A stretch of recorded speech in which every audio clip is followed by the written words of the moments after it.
Let's verify the identity here in number 5. So, do you want to work the left or the right? What about lunch? Well, I'm looking at the left side and I see sine plus sine and cosine minus cosine. I'm thinking I probably can do something with that, right? Oh, yeah. So, let's work the left. So, we already see we got sine plus sine, and we know that we have a sum to product formula, right? So let's change the numerator here. So it's going to be 2 sine of x plus y over 2.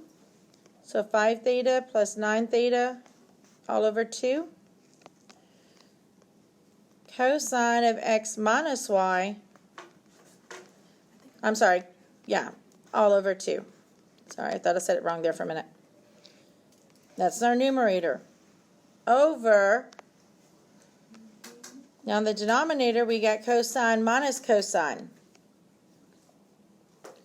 So we have the formula that tells us it's negative 2 sine of x plus y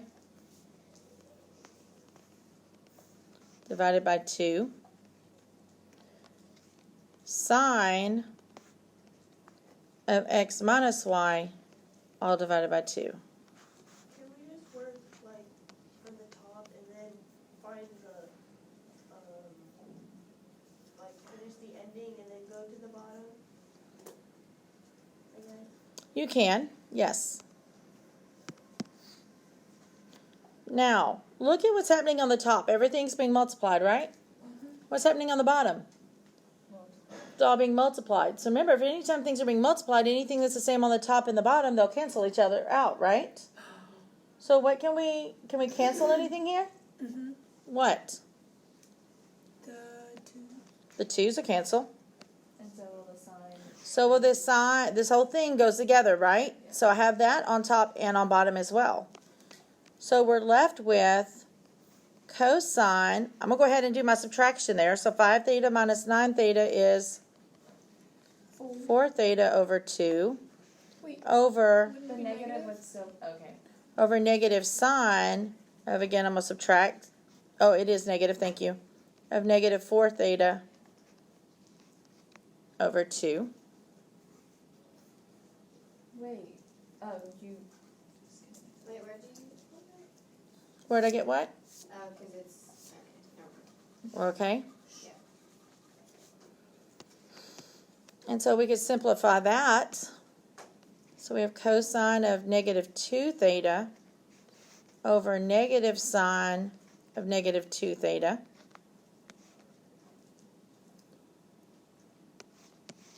And remember, we don't like negatives, do we? Negative angles. So what do we know about cosine?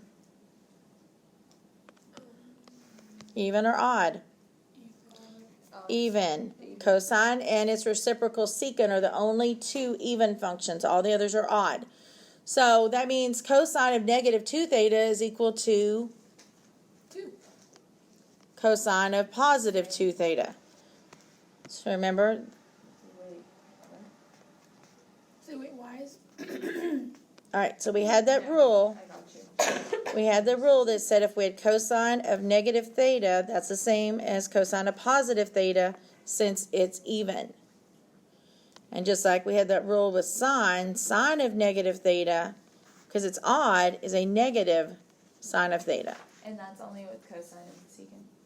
Cosine and secant are the only ones that are even. So the only ones, if you took the function of the negative angle, you get the same value as the function of the positive angle. All the others are odd, so it's going to take the negative out from the angle and put it in front because it's odd.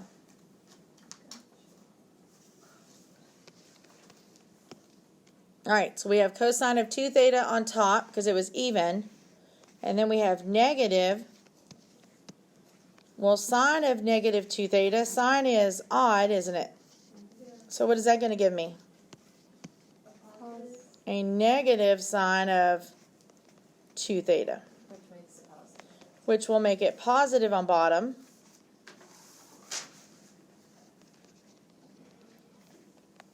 Can we do that to cotangent, or do we just leave it like that? No, we gotta go all the way through and prove it. What do we know about cosine over sine? That's quotient identity says that it is cotangent of our angle. And that's what we wanted, isn't it? Oh, I didn't know we had to, okay.